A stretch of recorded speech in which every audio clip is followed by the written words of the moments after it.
Hello, listeners and viewers, and welcome back to this episode of The French Way. I hope you are all well. Today, I wanted to talk a little bit about things that I started doing and things that I stopped doing that absolutely helped me keep my weight off. And I work with a lot of women that is their primary objective is to lose the weight and never regain. It is my also personal situation. I'm 54 and I weigh 120 pounds, and that is what I've weighed now for over 5 years. And so I want to share with you today tips and some of the basics that have allowed me to keep my weight off. And I am absolutely not somebody special. It's just I figured out what worked for me and I kept going. And I think that that might be one of the most important things is that yes, we age, and yes, our body changes and there's hormonal changes. And so I've had to adjust a little bit over the years. Things that, used to work 5 or 10 years ago don't work when I'm, in my 50s. But it's minor adjustments that just have really been the foundation of me keeping my weight off. And so I wanted to share with you today, really, I would say the top things that worked for me when it came to keeping my weight off. So I'm going to start off, first of all, talking about things that I started doing. And when I say started, of course, now this is many years ago, but they're things that I still do today. Okay. So the first thing that I did or that I started doing was taking consistent action. And what I mean about consistent action is not perfect action. Okay. We are human beings, and perfection is, luckily, we're not all perfect, or else life would be really boring. So though take consistent action for the things that work well for my body. Now, what works well for my body might not work perfectly well for your body, but this is what works for me. For example, getting my water in daily. If you're watching this on YouTube, you can see I've got my glass of water right next to me. Getting in enough protein daily. We need that to build our muscles and protect our muscles as we age. Weightlifting. I have been weightlifting now consistently for probably 7 years. But now I weightlift 3 to 4 days a week, and I walk. Okay, I used to be a long distance runner, and I found that wasn't really helping with my knees and my cortisol levels, so I started walking. So there's just some of the basic common sense things that I started doing consistently. The second thing that I started doing is I found hacks that kept me motivated. Because it's true, we're not going to be insanely motivated every single day, but you have to find hacks that will keep you going on the days where you aren't motivated. So I just wanted to share a couple of mine. The first one is I lay my workout clothes out the night before. They're in the bathroom, and as soon as I get up, I put them on. Because when I get up and put them on, that is sending a signal to my body, not only that I'm going to work out, but also that I'm a healthy person and that I take care of my goals and that my health goals are important. So laying my workout clothes and buying nice workout clothes. I buy clothes that fit well, that are flattering, that aren't too tight around the waist. That's a big pet peeve of mine, is having things that are tight around the waist. And so I buy nice clothes that I look forward to putting on. It's the same thing. I'm sitting here recording this. For those of you who can see it, I have the same thing. I buy nice golf clothes. I'm sitting here in my one of my favorite golf jackets or golf sweatshirts. And yeah, I spend more money. I buy fewer items, but I spend money on clothes that make me feel fantastic. Okay, so that was a hack. And my other hack is I started downloading audiobooks and I listen to books or podcasts when I walk. So it's also a moment for me to be alone and to learn something. So that's kind of my time for reflection. The third thing I started doing that contributed to me keeping my weight off is I make cooking easy. I think it is very difficult to keep your weight off when you are eating out every single day. There's just so much oil and butter and salt and just ingredients that go into foods in restaurants that I found cutting back and cooking at home largely contributed to me maintaining my weight. And when I say it's making cooking easy, so first of all, I don't bake, so I don't make any kind of desserts. I just usually have fruit or yogurt if I want something sweet. And all of my cooking it's a protein and a veggie and some kind of carb. That's how simple my cooking is. And so I shop once a week, I prep my veggies once a week, and I usually cook my veggies only once or twice a week. So I made cooking as easy as possible so that it's not taking up brain space and it's not, I don't have to do a lot of planning. Which brings me to point 4 of things I started doing is I did start doing a minimum amount of planning.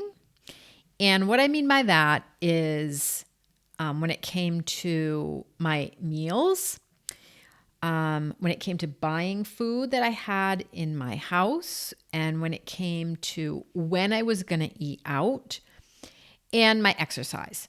So I wasn't winging it every single day. There's a minimum amount of thinking forward during my day or thinking towards the week that's coming up. So that planning also helps go a long way. I personally believe in being spontaneous. So, I don't, for example, plan my meals per se, but I do plan of what I'm going to have that week. And then I buy different foods and then I just eat what I feel like eating actually on that day.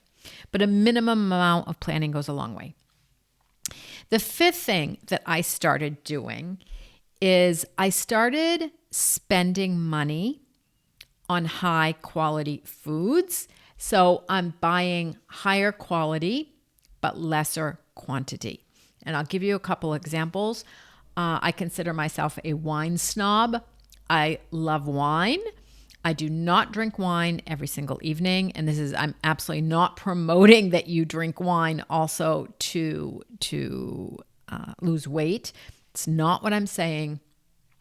But for me, I love enjoying wine on the weekends. And so I only buy very high quality wine. It's the same thing, for example, for dessert.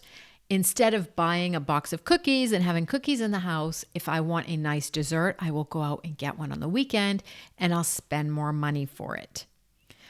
It's the same thing with meat. I get all of my meat at a butcher shop rather than in, off the shelf in the supermarket, for example.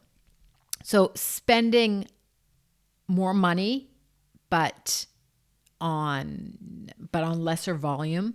Also, that quality really helped me appreciate things and it just nourished my body. It went a long way. So those are some of the things I started doing. Also want to talk a little about 3 things that I stopped doing. So the first one is, and I'm absolutely not saying this is right for you, but this is what worked for me, is I stopped eating breakfasts that spiked my blood sugar. So For years, I ate cereal. I might have had toast with jam, orange juice. It could have been a pastry here in France, a croissant. I stopped eating breakfasts like that because they completely spiked my blood sugar level. In the middle of the morning, my blood sugar level would drop. I'd need a snack. Come again at lunch, I'd be hungry. I'd need a snack in the afternoon. And eating a breakfast in the morning filled with sugar like that completely drove me to eat all day long. It just did something in my body that pushed me to eat all day long. So now, personally, what I do is I fast. And again, I'm not saying you have to do this. It works for me. I've been fasting now since probably, I don't know if it's 2018, probably 2018, on and off. At certain points of time, I was fasting religiously or, I would say regularly. And I got great results out of it. And then I stopped a little bit. But again, I find when I fast that I'm not craving as much food and I just feel better. I've got digestive rest. I've got, I don't have any kind of brain fog whatsoever. So fasting serves me. I'm not as fanatic about it as I used to be at all. Today, I'll just give you an example. I think I fasted 17 hours. Just because it fit in with my timing. I wasn't hungry. Tomorrow, I don't know, maybe I'll just fast 12 hours. But I do kind of what feels right for me that day.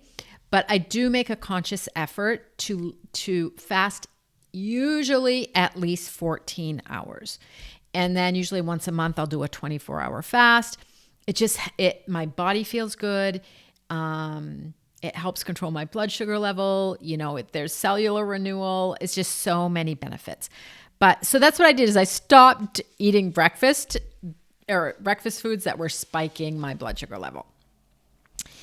The second thing that I stopped doing is I stopped putting everybody else's needs before mine.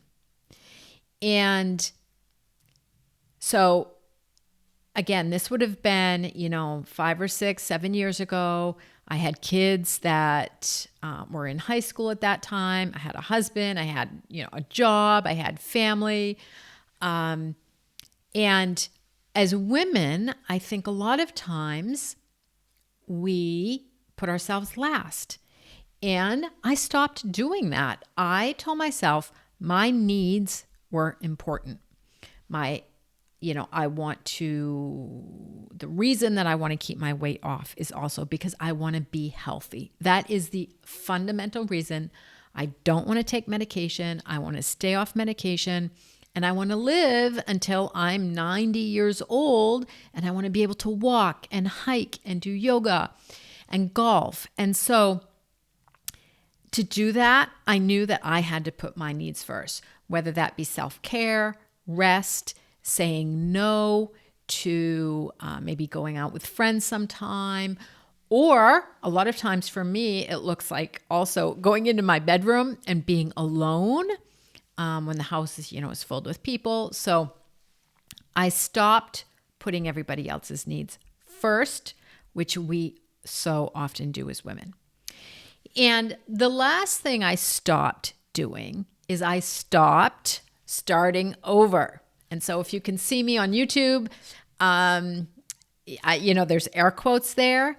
And for those listening, those air quotes are really important because starting over, I just banned that from my vocabulary and I just keep going.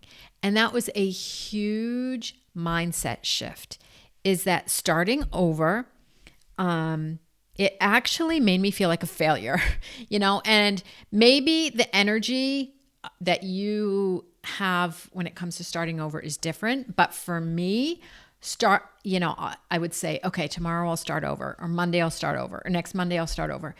And constantly telling myself that I'm starting over, it made me feel like a failure. It made me feel like a failure, that I couldn't accomplish anything. And so I just banned that from my vocabulary. And so now I just keep going. So that was a huge mindset shift also that really, really helped. So I would encourage you to question what you can stop doing that isn't serving you and what you can start doing that would support your goals even further. Because it's, I think, taking time to question what we're doing, to question where we are in our journey, to question maybe something that was serving us in the past, but that isn't serving us anymore. Like the example of the fasting that I just gave you. It served me at one point in time. It did not serve me down the road. And now I've come back to it. I think constantly questioning is really, really important. So,